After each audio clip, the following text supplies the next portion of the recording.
Change is difficult. Our last storyteller of the night is one of the founders of Little Raleigh Radio, here to tell a story she calls Kelly Belly. Please welcome to the stage Kelly Reed.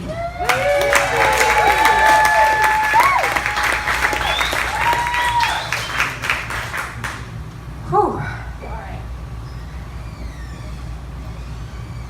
I brought a big piece of paper because this is a big story. First of all, I am honored to come after everyone that has spoken tonight, so thank you very much. The title of my story is Kelly Belly. So there are two types of cells in your body. There are myocytes and there are adipocytes. Myocytes are pretty fucking awesome. They are muscle cells, and they do a lot for you. And there's 4 different types. They can convey energy, they can contract, they can extract, they can do all these amazing things, but the one thing they can't do is replicate. What you get when you're born with myocytes is what you get. Adipocytes, on the other hand, are fat cells. And you can get as many fat cells as you want. And the fucked up thing about fat cells is once you get them, you can't get rid of them. There's no burning fat cells. So if you one day decide to eat a really awesome plate of nachos, house a 6-pack, and then sit there on the couch and you gain 5,000 fat cells, you know what? You're stuck with those 5,000 fat cells. Now, whether that decision came at the age of 23 in your dorm in college, or while you're working a miscellaneous job, or whether it came at age 6 because you didn't know any better and you really liked bran muffins, so you ate a shit ton of those bran muffins, it doesn't matter. You're stuck with those 5,000 fat cells, which is where my story, Kelly Belly, comes from. Back in preschool, and I don't know why, but God blessed me with this beautiful, piercing photographic memory. Like, I can remember things like nobody else can remember them. I can't tell you a name of a street or a date, but I can tell you a picture or a scene or a memory, which is what I'm about to do. And it was early elementary school, after school program. You're in the back of this, church, like anyone else that grew up in the South. And there's a swing set, and there's a slide, and there's all those normal things, but 6 feet above the ground, there's this awesome oak tree, and there's this platform that you can climb up and go hang out in. I mean, nowadays that would be incredibly unsafe, and you would never let your kids do that, but in the early 90s, that's what you did, just let the kid climb the tree and go hang out on the platform. And I remember going to climb the ladder that was attached to the tree, to climb up this platform, and you climb through a hole and got up to the platform, and except I never got up. Like I remember putting my hands on the ladder and looking up and going to climb up, and there were these 2 kids that were looking down at me yelling, "Kelly Belly with a big fat jelly belly." And I'm like 6 or 7. One, how do you rhyme that well? 6 or 7, I don't know. But it stuck with me, this frozen I just had this memory branded in the side of my brain that I was fat. Because I remember looking down and going, oh yeah, belly, okay. I was fat, and it stopped me from doing something physical. And that stuck with me for the last 25 years. So this is a story of getting over Kelly Belly, because Kelly Belly followed me so many years. Up until this year, it's followed me. In grade school, we all remember the movie Free Willy. It was a great movie. Fuck that movie. Because I was called Free Willy and Shamu, and I was picked last on the kickball field. And if you're a product of public school, you know that you ran a mile every year. Fuck that mile. It was just hard. It was like every instance of getting older, I was reminded of being Kelly Belly. And it was it was kind of painful. And I got to middle school, and you start to get to know yourself a little bit better, and you start to be a person, and you start having personality, you know what you like, and it's okay to be a nerd, and you're rewarded for those things that you have passion about.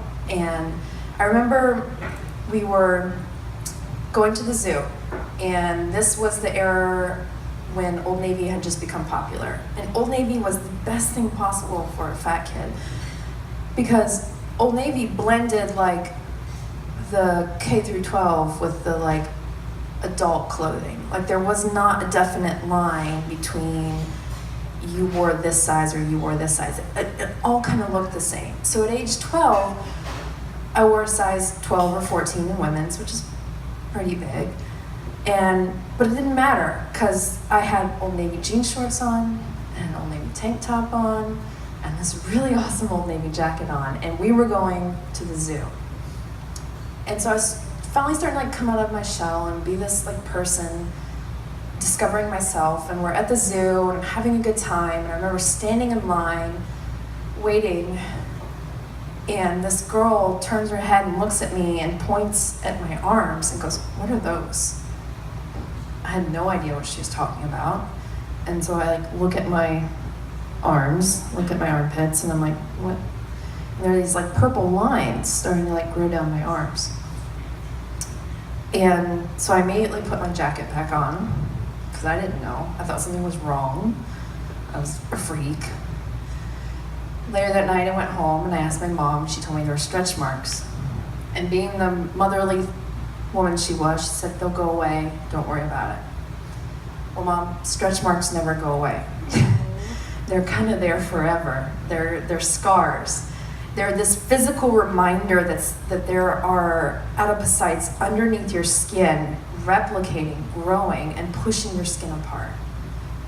They are there because either you're growing too fast up, or you're growing too fast out. And those stretch marks are still something that are very challenging for me today. I honestly, it's up until this year that I've worn a tank top out in public. I've worn a tank top to the gym because of what that girl said at the zoo in middle school. So it's one of those physical reminders of being Kelly Belly. No matter like how hard I worked, or how healthy I ate, or how much I lifted, or how fast I ran, I still had these like marks that reminded me that I was Kelly Belly. So I am 31 today, and I consider myself a late boomer, but I've decided to make some promises. And they're very important promises, because they're promises that I can keep. When I was in high school, like most my age, my parents were getting divorced. And I remember having a conversation with my mom when I asked, about like how she was dating, or how she dated, and the relationship she had with my dad, and getting divorced.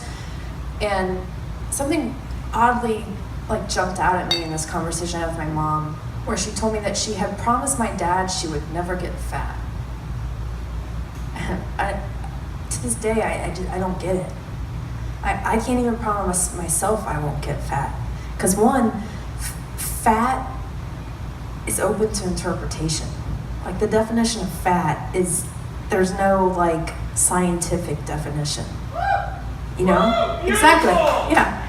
Beautiful. I mean, all you know is that you have fat cells and they do certain things and they store energy and you consume it. And if you really want to get down and dirty with your fat, sweat, because that will pull the energy out of your fat cells. So I never understood why she would promise to my dad that she'd never get fat. So when I was asked to do this storytelling thing and I started to think about promises, I knew I really wanted to tell the story of Kelly Belly, because I knew I needed to put Kelly Belly in a boat, I needed to lay her down and close her eyes and push her away, because it's time. It's been way too fucking long.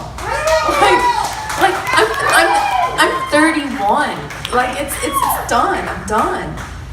But then I decided, okay, well, if I'm gonna push Kelly Belly away, and I'm done, I'm gonna set it to sail and let her just rest at peace. What am I gonna promise myself for 2016 and for the rest of my female adulthood?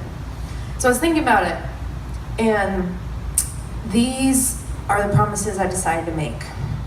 And it's because of certain people in my life and certain things that have happened. I've learned to ride a bike, I've learned to lift weights, I've learned to just do things. So I promise, one, to never put my jacket back on.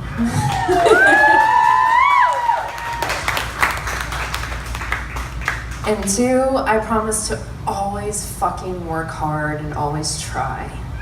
Because you never know what is in front of you unless you just try. Just fucking try. Run the mile, do the somersault, pick up the weight. You know, fuck the person that looks at your arms when you wear a tank top. You know, just try. And secondly, I promise myself to not let the things that are out of my control me. Because you have control over two things in this world. From the time you're born to the time you're done, you have control over two things. One, the things that come out of your mouth. And two, the things you do with your hands and your feet and your body. You can't even always control the things that are in your head. I know this. Like, people go to school for this. Like, you can't control this. But you can control what comes out of your mouth. And you can control what you do with your body. So I promise myself to always keep those two in check, and to always work, and to always try hard, because I am no longer Kelly Belly. And I welcome any nickname any one of you would like to give me, because I need a new nickname. Thank you.